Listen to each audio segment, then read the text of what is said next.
only. My name is Jeff Jones. I'm the Director of Education and Training for Blaze Sports America. It is my pleasure to introduce our speaker today.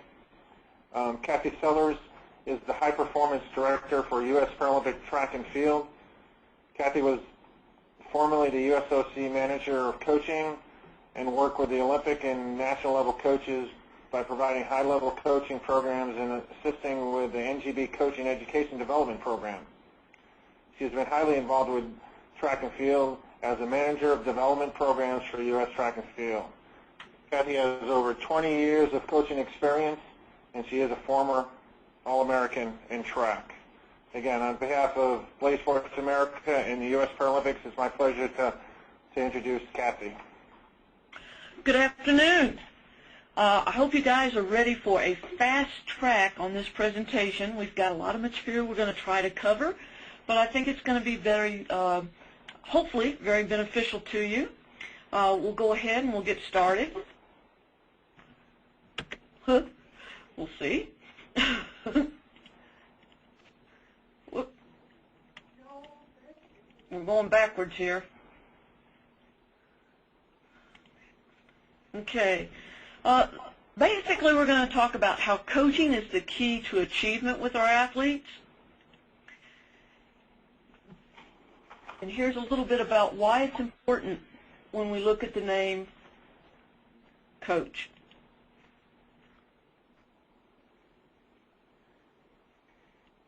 In a sense, it's one of the most trusted words in the world. And in a sense, we have to protect this word, and we protect it by our actions and our behaviors as coaches. And kind of like a rock star sometimes, we're just called coach, and much like Prince or Madonna. But these are just a few examples of what people in the community think about us as coaches. They think that we should be knowledgeable about our sport, that we're out there to try to help athletes achieve, that we have good judgment, that we're all about good sportsmanship, that we're providing safe activities for their children, and that we are people of integrity. And being a former athlete is just not enough. It's a good place to start from, but there's more to being a coach than just having been a former athlete. We all tend to coach like the way we were coached. And what you want to try to do is pick out the things that you like in the behavior of the coach that you had and get rid of the other. And a lot of that just comes with experience.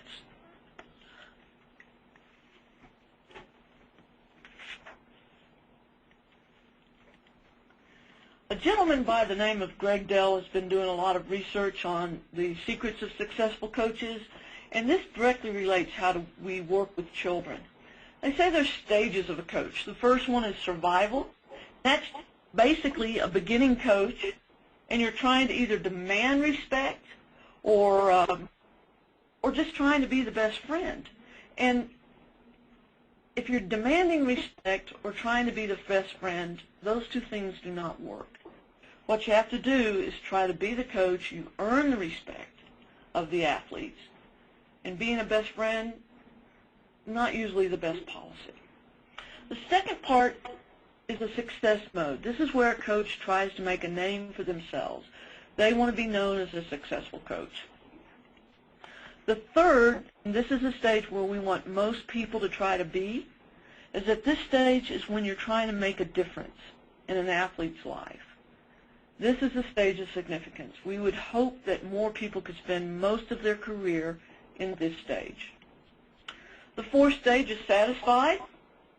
They've had a lot of early success, and they're just not quite as committed as they used to be. And the last is the spent stage. And we've known people that have been in that stage, and it's just really, they've lost their passion. The next one is Dell also started looking at people and coaches, and he talks about the 7 secrets of being a great coach.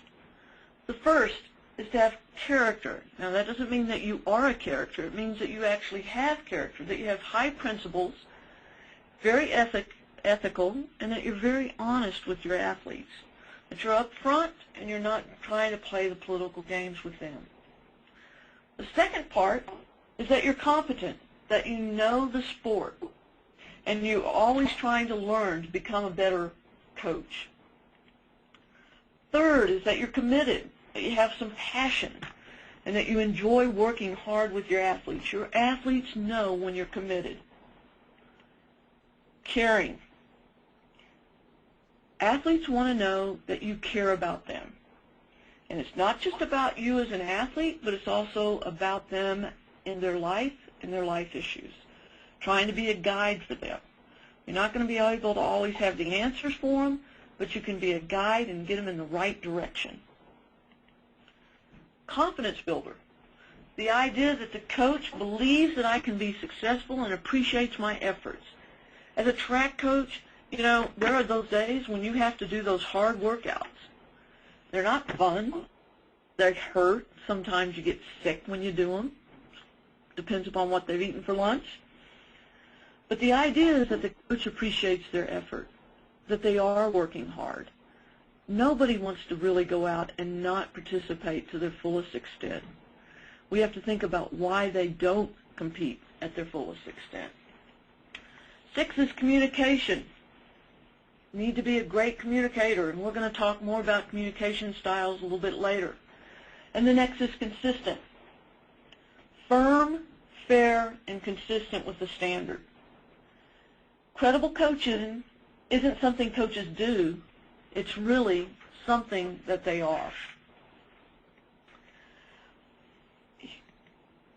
The USOC has done a lot of different studies, and they've looked at success factors with athletes.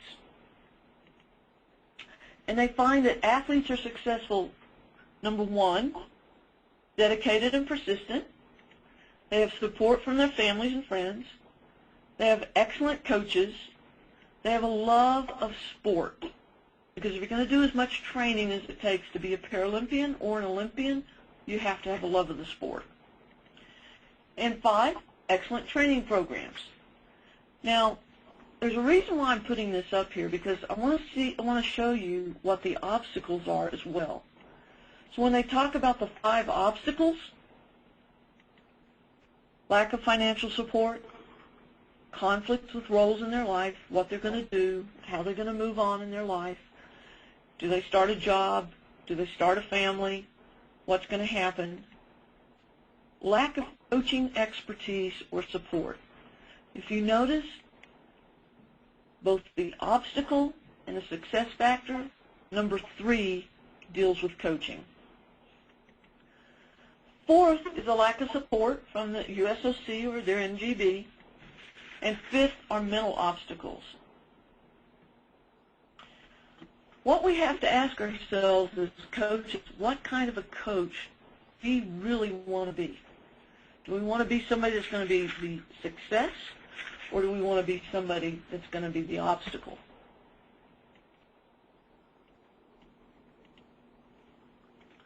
So, as a coach, what do I really need to know? And there are lots of things. 1, you need to know your sport. You need to know both the tactical and the technical portion of your sport. You have to know the rules and regulations of the sport. You have to know the coaching philosophy. What is the coaching philosophy that you have? And we can't tell you what that is. You have to sit down and figure out, why do you want to be a coach, and what do you want your athletes to accomplish or to receive from you as the coach. We have to know a little bit about long-term athlete development. We have to know a little bit about planning and periodization, and that's a key component. We have to know how and what and when to teach a skill or an activity. And we have to have good communication skills. So coaching philosophy, I want to tackle that one first. Here are some questions to ask yourself. Why do you want to be a coach? And if only one athlete can win, does that mean everybody else is a failure? How does that fit within your philosophy as a coach? And is it just about winning? And how do you measure your success? and their success? And how does your athlete measure their success? Sometimes there's a conflict between what you think is successful and what they think is successful. And so you have to be honest with them in your communication, because if they thought they were going to win and they didn't win, then there's a conflict. You're looking at, there's different viewpoints in sports psychology when you look at these topics. One is it a process outcome? That's a great way to look at things. It's about a process. The second part is about the outcome, winning or losing. We tend to want to believe that it's all about the process. And in 10 years, what do you want your athletes to remember about you as a coach? You want them to remember you as the yeller screamer, or the ones that really help them become a better athlete? And there's another group out there, it's called ASIP, the American Sport Education Program, and their philosophy is very simple. They say, athletes first, winning second. And that goes along with it's about the process of teaching students and athletes. It's about the process. If you take care of that, winning will come along. And another little quote. This is Machiavelli. So you have to figure out what your philosophy is. Athletes always meet the sport through the coach. Their first introduction to any sport is going to be through the coach.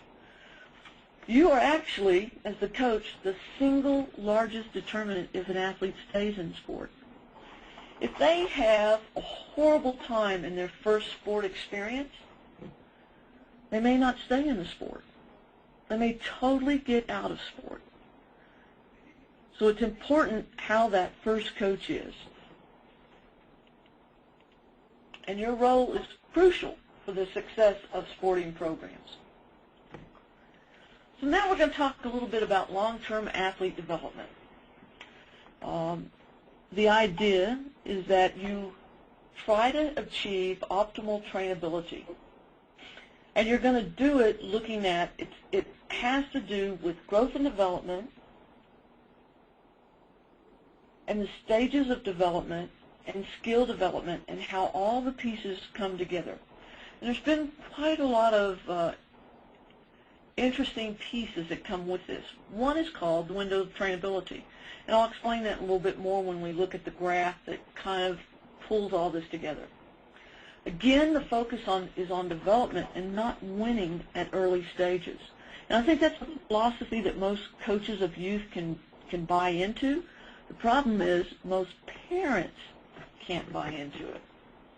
So we have to focus on that development. Again, it's that process, not necessarily the outcome. And the fourth is based on growth and development. That's a concept that sometimes gets missed in coaching. I want to share with you a couple of things here. We're just going to throw these all up at one time. All these men and these young people in this photo, these are all 14-year-old boys. Look at the difference in what we see in the development of each one of these athletes. We see the guy almost looks like an adult on the extreme far right, and on the left, he looks like a little kid. But they're all 14-year-olds. The problem that we see is if this guy, the late mature, the little boy on the left, he doesn't get as much experience because he doesn't have a whole lot of success early. And he's looking for a little bit of success. We need to encourage him as the late mature.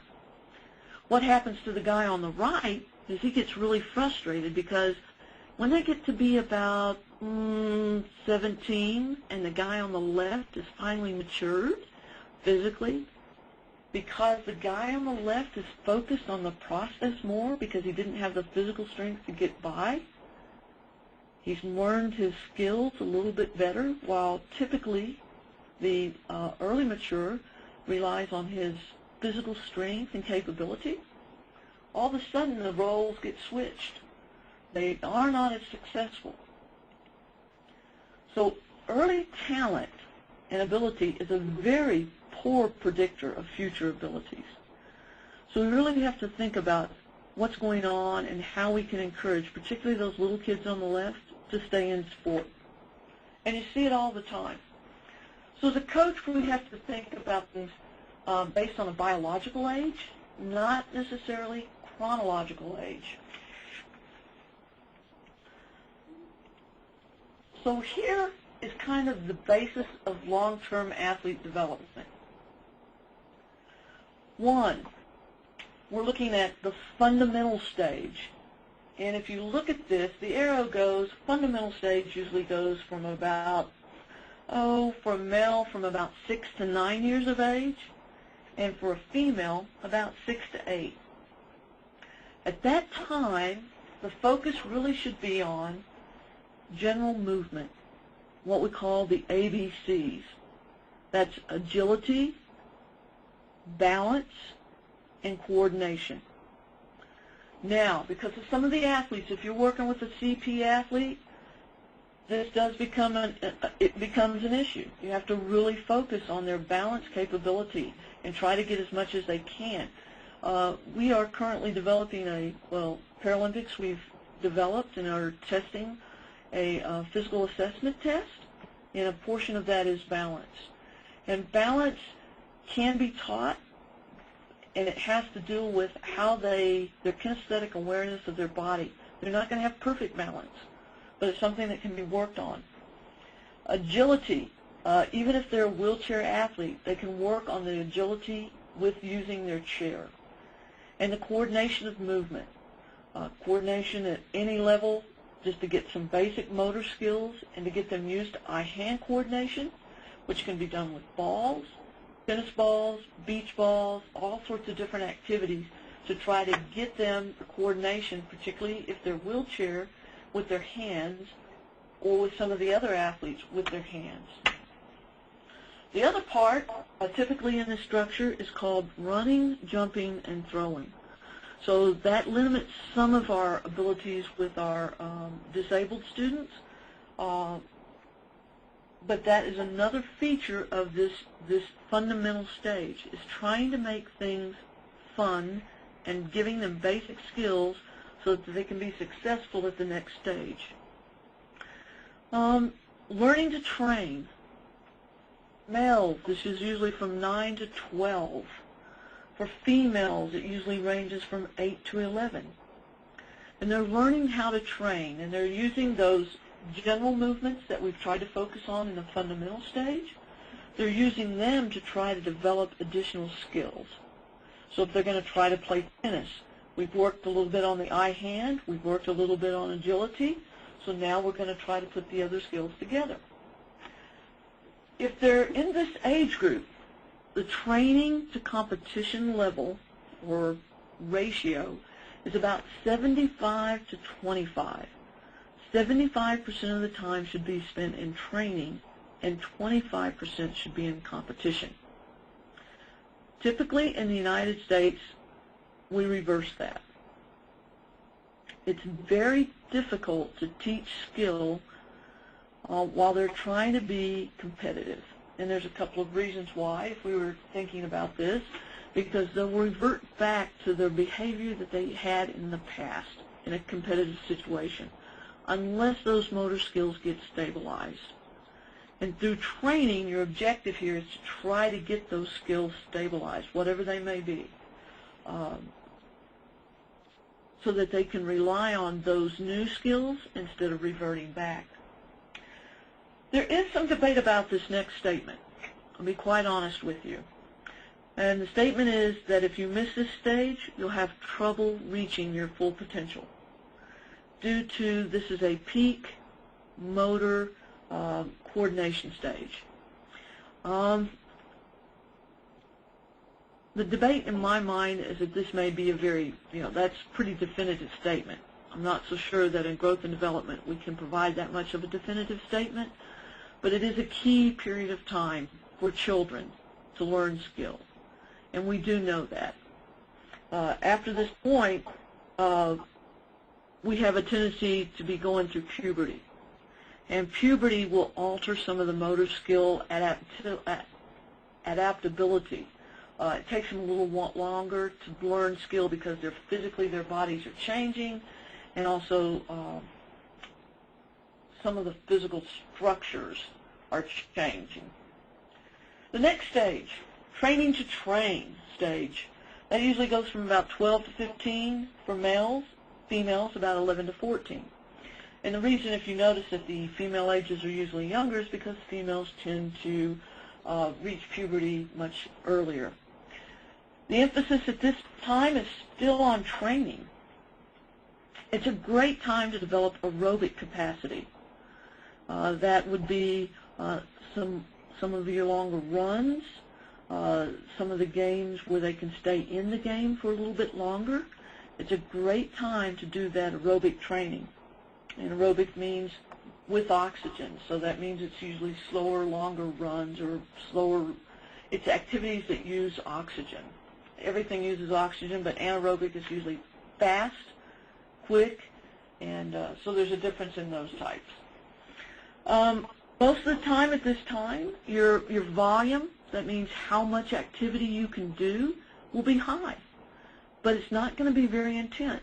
It's you're trying again to teach skills, and they're playing games, so your volume can be high, your intensity is low. You're going to try to teach how to compete, particularly with some of our disabled students. This is a period of time when they're in high school, and or put it this way, they'll be freshmen in high school, and they're just coming out for sport, many of them, or they've been involved in club sport for a period of time. But this is a time when they start realizing that they can be competitive. Sometimes these younger kids, they're just having fun with their friends. They're just out playing, having a good time. But on this one, we're actually learning, trying to teach them how to be competitive. At this time, athletes can specialize in a sport. The East Germans were very good at this. They allowed their athletes to develop all through the course of these earlier parts of their career. So then at the proper time, they could come into sport with a huge background of physical literacy. The next stage, training to compete. Males, it's usually 15 to 18, females 14 to 16. And this is where they're going to develop their individual strengths and weaknesses. At certain times during training, you want to work on weaknesses. And usually that happens very early in the season. Later in the season, you really want to focus on the strengths, because self-confidence in the athlete, when they feel like they've been able to do things to their strengths, is much higher than if you're working on weakness. And I think you can probably figure that out as to why that would work. You're going to try to refine some of the technical work and the tactical work that you've done at the earlier stage. And you want to try to gain your maximum strength at this time. Training to compete stage is excellent stage for weight training. Weight training, however, can be done at any of the earlier stages. There used to be a huge debate about growth plate, and if you do weight training before growth plate's fully developed. The research is currently showing that that is not the case, but the key is that the strength training must be done supervised, and it must be done intelligently with not too much weight placed on these athletes. But they can progress. The key to this is the progression that you do with them, and it has to be a logical progression of addition of weight. Last stage, training to win. This is usually an older group. It's 18 for males, about 16 for females. And this is when they really specialize, and it's all about performance enhancement. They've hopefully, because we've progressively brought them through these stages, they have all the tools that they need to compete, and they're going to try to peak They're going to try to do some peaking and maybe some tapering for key competitions at this time and for major events, and their training will become more individualized. Okay? The next, this chart, don't let this chart overwhelm you. As you can see, there are lots of different things on this chart.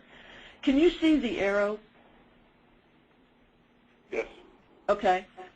So as we're looking, here's the females, and this is kind of what we've talked about. Here's our ABCs. Here's the run, jump, throws. Here's kinesthetic, gliding and buoyancy and being able to strike things. Here's catching, passing, and kicking. Here's our physical literacy. We're doing this with girls. Here's kind of a chronological age about when this comes in. Here's physical literacy for guys. It comes just a little bit later, not much. And when we talked earlier, when I mentioned that we had windows of trainability, this is a window of trainability for speed for young kids. Usually goes about 50 meters, much more than that, and they don't really keep up with their speed. It's more difficult. It goes into a different type of training at that point. For girls, look at this. So here it is, a little bit about the same as guys, just a little bit earlier. Here's where they get their peak motor coordination. Guys are developing skills a little bit later. This window here, the yellow window, is what they call the window of optimal trainability. These are the age groups, and if you look up here, it has their biological ages. Down here is the chronological ages. But if you can look from about 11 to 16, this is a key time to do these types of activities. You've got, for girls, you've got this peak speed, you've got peak strength that kind of overlap each other. In between here, you have a growth spurt. And this is really based on the peak height velocity here, how fast they're growing. And then you look at strength. On the other side, when we start looking at training to compete and training to win, it's all looking at the 5 S's, and the periodization is based on test and performance results. So you can see that this is kind of a flow from learning to train, from the fundamental stages to training to train, and that there's some not only physical development, but we have to look at the emotional development and their mental development. Sometimes we think athletes can do skills when they mentally don't have the concept.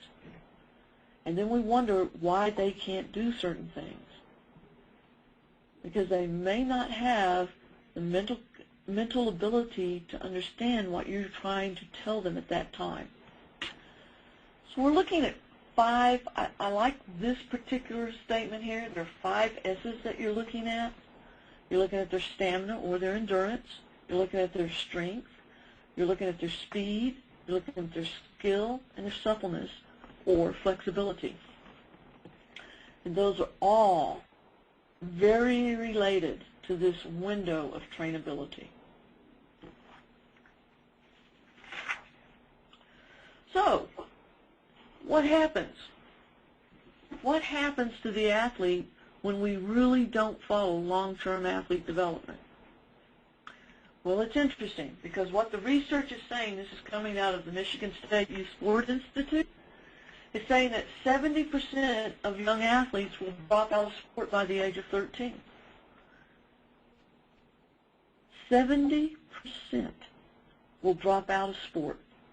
An activity that we all believe is really crucial or important for the development of a person, and particularly for disabled students because of the confidence level that it helps develop in them and their ability to maneuver. So the question is now, why did these kids drop out? No longer interested in sport. Okay. It was no longer fun. Success tends to breed attempts. And so if we are able to teach students or teach our athletes and go through the fundamental stages, then they are going to have the skills necessary for this to continue to have success, and success helps to make it fun. And also as coaches, we need to look at how fun it is when we're out there. Are we having fun? Are the athletes laughing? Are we laughing with them? One of the other things, and this is a sad case, that the coaches played favorites. Or they were a very poor teacher. So the athlete didn't feel like they were progressing along the way. Some wanted to participate in other activities.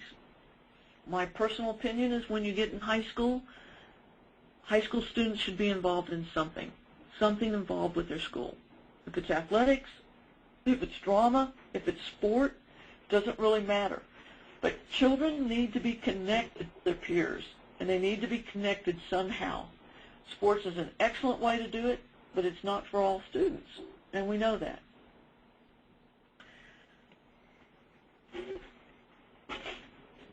We're going to talk just a little bit about planning.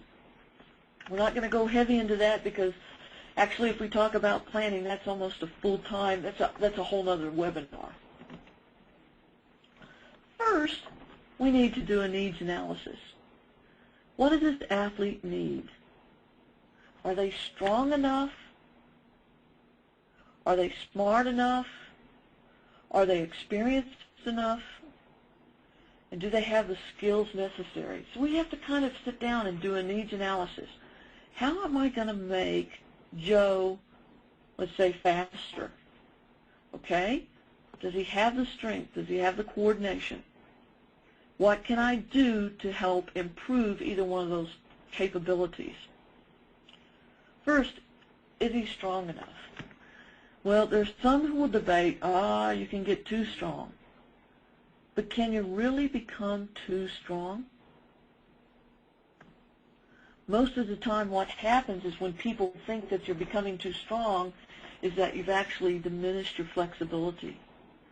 So as coaches we have to think about, can they ever really be too strong? And for our athletes, we always have to be cognizant, particularly the ones in wheelchairs, that they're always using their arms. So we always have to think about how can we help them become more flexible, particularly in their shoulder girdle. Do they have the necessary skills to compete? Okay? That's something that you have to look at. If they don't, how are you going to develop those skills? What are their strengths and what are their weaknesses? As a coach, again, you want to do this needs analysis because that tells you what you need to do in training with that athlete. And again, like we mentioned earlier, if it's a weakness, you want to try to do that earlier in the season and work on the strengths or try to maintain the strengths, but focus on the strengths when you're in your competitive season. And when I say smart or experienced enough to understand what you're talking about, it's not part of, just their cognitive skill. It is, there are times when athletes don't really understand what we say as coaches, and there are times when we absolutely baffle, and if we sit back and listen to ourselves, we'd wonder, my God, what did I just tell that kid? So some of it is how we communicate, and some of it is they just don't have the level of skill to try to do what we are trying to teach them. So we have to look at how we're structuring their skill components. And this is one of my favorite photos. This is Jim Bob Bazell coming through after winning a medal at Beijing. But as the coach, we have to develop a list of all the things the athlete needs to know about your sport. Okay? Kind of a list of progressions. So we can say, well, to be able to play basketball, they need these skills. To be able to do track, they need these. To be able to play tennis, they need these. Or whatever. To play volleyball, they need this set of skills. And if we were going to look at volleyball, they would need to know how to set. They need to know how to serve. They need to know how to pass the ball to another player. They need to know how to dig the ball. So all of those are lists of skills, and then you can start attacking those skills one at a time. The reason why I bring that up is I knew a track coach one time that forgot to teach his sprinters how to come out of the blocks. So it's important to make this list to make sure that you've covered all the different aspects of your sport. And sometimes, to be able to, you have to learn to set before you can really spike, or have to have the ability to set in order to spike. So there's a progression for all these skills. So you can prioritize them based on their level and their progression in the skill. And then once you have an idea of how you're going to do it, then you can periodize or plan your training based on the skills that you have to teach.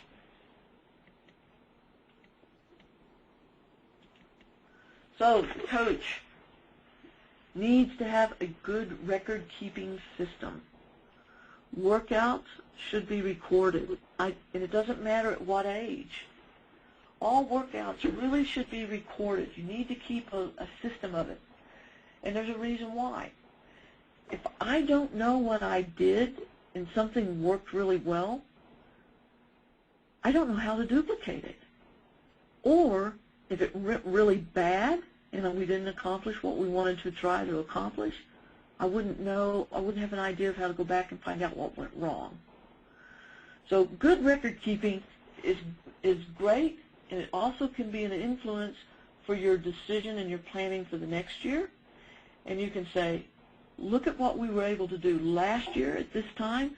We could only do these particular drills if you're a team sport, or we could only do these types of, if you're a cycling coach, this is your time, track coach the same way.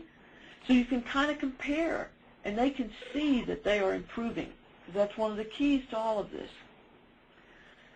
You need to be able to monitor and evaluate what they're doing.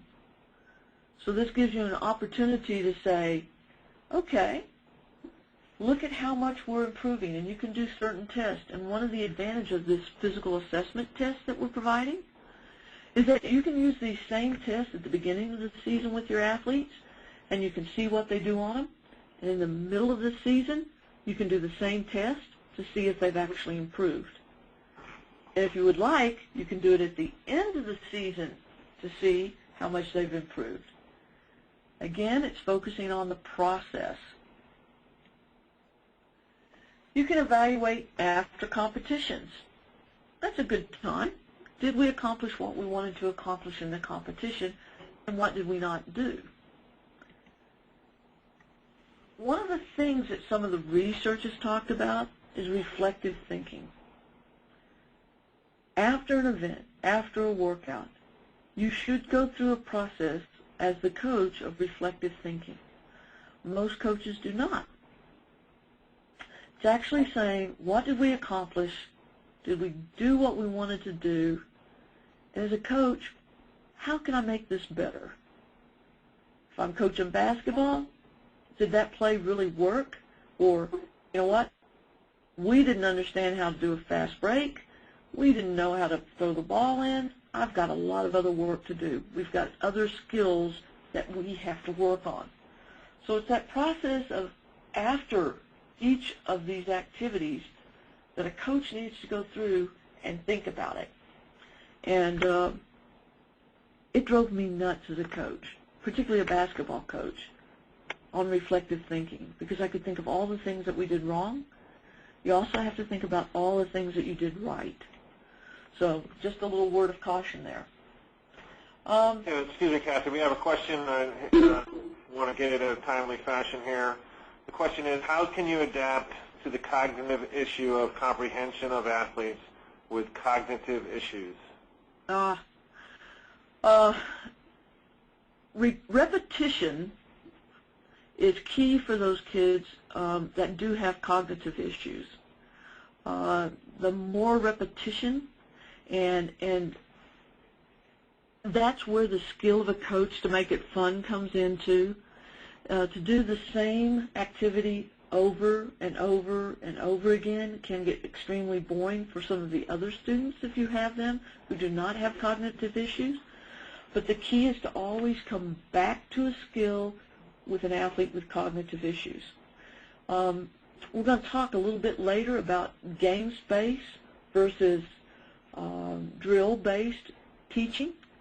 And sometimes the drill-based teaching helps cognitive issues, but then when you're playing games, you want them to be able to take that skill and put it into the game. Did that answer the question? I believe so, yes. Thank you. Okay. One of the other things that the coach has to figure out is exactly what are you planning. In planning, to be successful as a coach, you really need to plan what you're trying to do, and you can see there's a lot of pieces that have to be thought about and planned out. So you want to know what your objective is and what you're trying to do. And training is really about stress, recovery, and adaptation. Again, it's stress, which is your workout. There has to be a recovery period for the athlete to be able to adapt to what you're doing. So it's stress, recovery, and adaptation. Competition planning.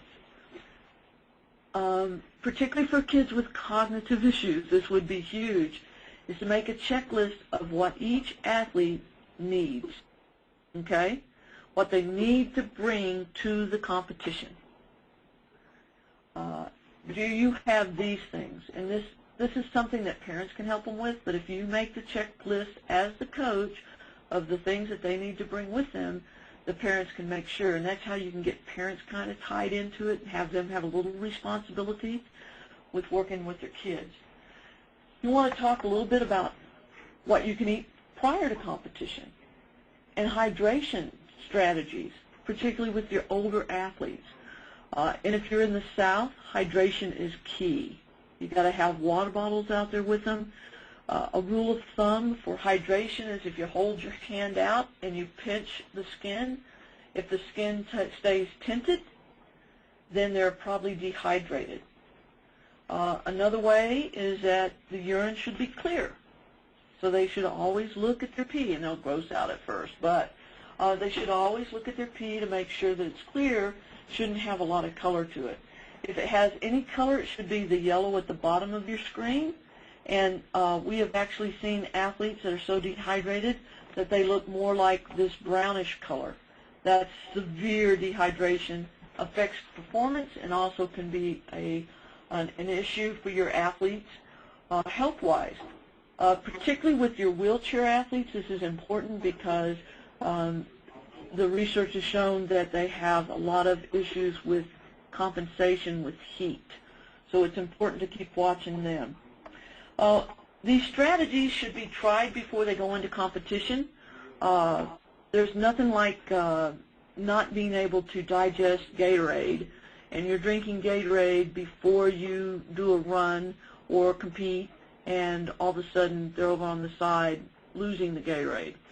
So practice all these strategies before you try competitions. And also try to get them prepared for conditions. Rain, heat, high humidity, and have strategies related to those. If it's really humid and it's hot, you have to make sure, again, that hydration strategy is worked out, that they drink frequently. Water's not bad. Discuss a competition strategy. How are you going to warm up? What is your focus for this event? And I'm going to use throwers for this example. If I go out and my first throw is really bad, how do I regain that focus? Or if I have a bad race? These are keys for young athletes to become better at, is learning how to regain their focus. And again, give the parents the checklist and advise them on how to help their athlete. On the USOC website in resources, there's the coaching education portion in there, and in there is how to help, it's kind of how to help parents help the athlete. And for many of you, you may have that issue. You may have some parents who are really concerned about their child, but they can actually be a part of this triangle and should be. The triangle of an athlete, the coach, and the parent. And they are an integral part. So we have to figure out ways to have them help our athletes and help us. Okay. Okay, Kathy, we have a couple of questions here. Okay. First of all, what if you start training at the adult stage? Can you reach the same success level as if you had started when you were young? It depends upon your basic skill level that you had. If you had a pretty good physical literacy but were not competitive, you might be able to achieve as much as an adult. Remember that it's kind of like learning things. The physical literacy is important because you're building on it throughout the course of your life. And if you've been physically active, your opportunities as an adult to be successful are greater. Okay, and then we also want a clarification on the stress recovery and adaptation. Is that related to practice preparation? That is related to training, and it can be at different parts of your training. It can be in a workout. So you always have stress, which is your workout. Let's say that we were going to run a 200. You would have them do the 200. Then there has to be a recovery period. And there's then some adaptability because you're dealing with the lactate. There's some adaptability to that lactate. Now, that goes with every day, a week, and even within months. And again, that's almost a whole different presentation. But think of it as hard, easy days. That some days will be hard. Some days, the next day, if it's a hard day, the next day should either be easy or medium. And I'm saying that, I just want you to think about the difficulty and the intensity of a workout. And I can't tell you without seeing, what you're planning, if it would be a hard day, a medium day, or an easy day. But as a coach, you should have a fairly good idea of what those terms might mean in your sport.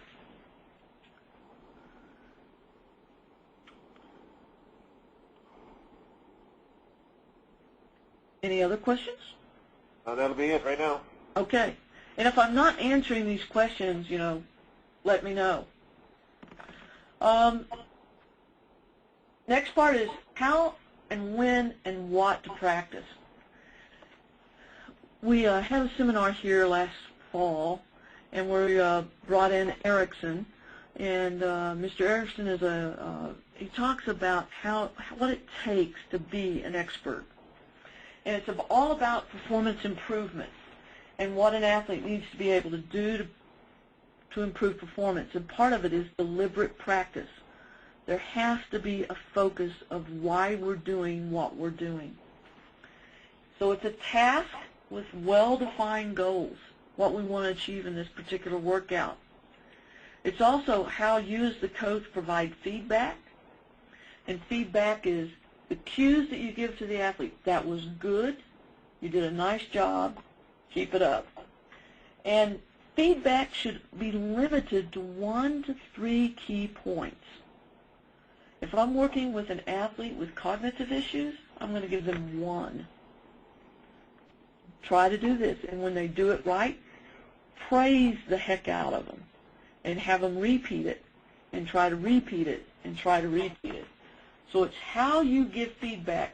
Now, with some of your older athletes, you may give feedback about once every 5 trials. And the reason why you do that is because you want the athlete to learn to rely on themselves for the feedback, to get a sense of what they're doing right and what they're doing wrong. If I'm always providing feedback as a coach, I can almost become paralysis by analysis. So let them have and get them to be thinking about what they are doing. Next thing is have ample opportunity for this repetition. kind of mentioned that already. Have the athlete be involved in the problem solving. This is what happened. How are you going to correct it? And then finding better methods to perform the task. Sometimes athletes on their own can figure out ways to perform better. And so we have to figure out what our strategy is, how we get them involved, because they become an integral part of what we're doing. Now, traditional teaching method. We look at a skill, we show them the whole skill, then we show them a portion of the skill, and then we'd have them try to duplicate the whole skill. We'd put all the parts together. Another approach is called the games-based approach. And I believe in both of these, that they come together, because if I'm playing a team sport, I have to know how to play the game as well. And if all I do is drill, drill, drill, then I don't know how to put the drills with the game. So if I do games-based, I have to be very organized, much more organized in how I'm integrating the skill that I want them to learn with the games that I'm trying to have them play. Whichever system you use, the skill has to be clearly identified. This is what we're trying to learn today. Okay?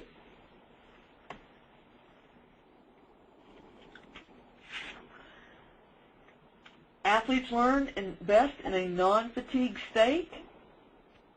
When you're tired, it's very difficult for you to function as an adult even. So when we're fatigued, we don't pick up skill as much.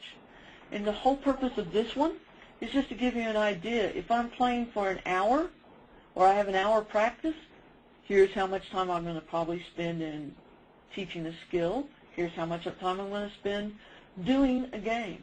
If I have an hour and a half, here's what we come. And this number here is 30. I'm sorry you can't see that because it's yellow and white. And here's another way to break it up. So there's different ways to look at your practice and how you're going to do things, but if the key here is, if you notice, we're always doing the skill before we go into the bigger session. We're always teaching the skill before we do it. Okay?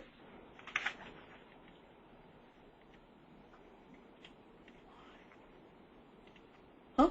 All of a sudden it stopped moving.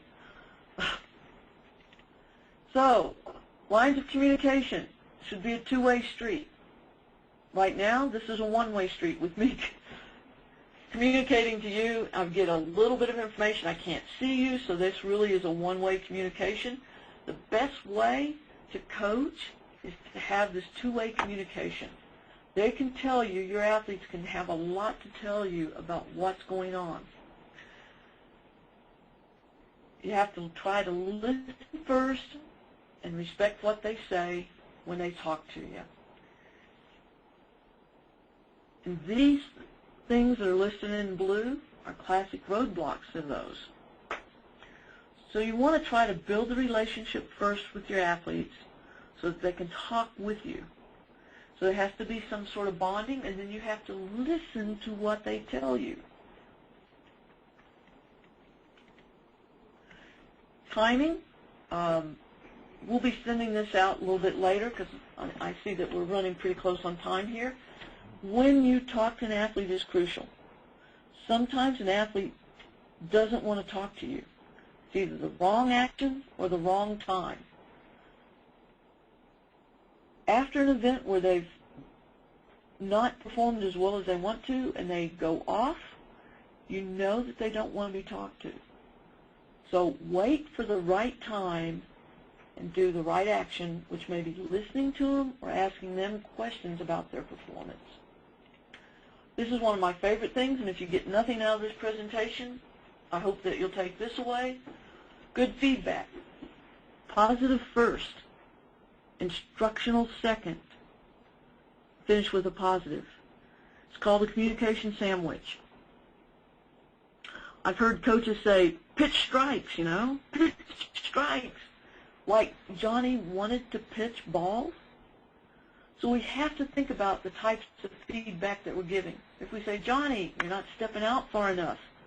So now I've got an idea of what my instructional statement is. So you're fine, Johnny. step out a little bit more, you'll be able to do fine. So think of it as an instructional sandwich. Your delivery, if you look at this coach, what do you think this coach is telling the athlete? Athletes just performed, and they look over and they see this. Do you think it's a good thing, or do you think it's a bad thing? Verbal, they hear what we say, but more important is our nonverbal, our actions, our stances, our looks, our grimaces. If I had just tried to make a basket, and I didn't, and I saw my coach do that, I'd be, oh my God, I'd really let my coach down. Or I know what's going to happen. He's going to pull me. So it's important that we give the athletes the right messages. And next is showing and earning respect. Mutual respect, we want to teach mutual respect for others, staff, officials, and sport. As a coach, this is a key responsibility of yours. You have to show it that you're doing the same thing, and you have to get your athletes to do it as well. If you hear them speaking bad, you have to stop them then and make a correction. As the coach, you have to be under emotional control. Your athletes rely on you. If we watched Bobby Knight in his old days, would you say that he was under emotional control? Absolutely not. So you have to watch, and when a coach starts losing it, if the athletes will respond to the coach's emotions. If you want your team to stay calm, cool, and collected, as the coach, you have to stay calm, cool, and collected. And I don't know the ages of all of you, but if you've watched Dallas Cowboy coach back in the old days, Tom Landry, you never saw him lose his cool. Your actions speak louder than any words you can ever say. And so that's why it's important for you to have an emotional control. And last but not least is you have to build and maintain trust. You have to be fair and consistent. You have to make the same decision for the best athlete in your group as you would for the worst athlete in your group. You have to be fair and consistent. If they break a policy or a rule that you have on your team, you have to teach them and treat them fairly. Otherwise, they will not trust you as a coach. And direct any time an athlete misbehaves. Try not to direct it at them as a person. Explain that you're really disappointed with them saying whatever they said or doing whatever they did. Not about them. It's about the action that happened. It's the behavior, not the person.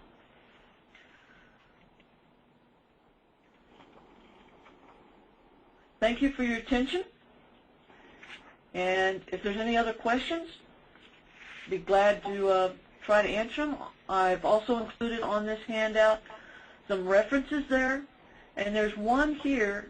It's called, if you will Google Olympic Coach Magazine, it's a free publication that's done quarterly about coaching for coaches at all different levels, and it's absolutely free. All you do is go online and subscribe. Once you subscribe to it, it shows up in your inbox, and you can click on it if you want to read it or not. But we get some of the greatest authors around the country to write for Olympic Coach Magazine.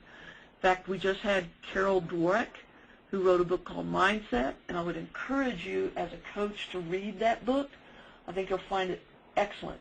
Again, it's Carol Dweck, and the name of the book is Mindset.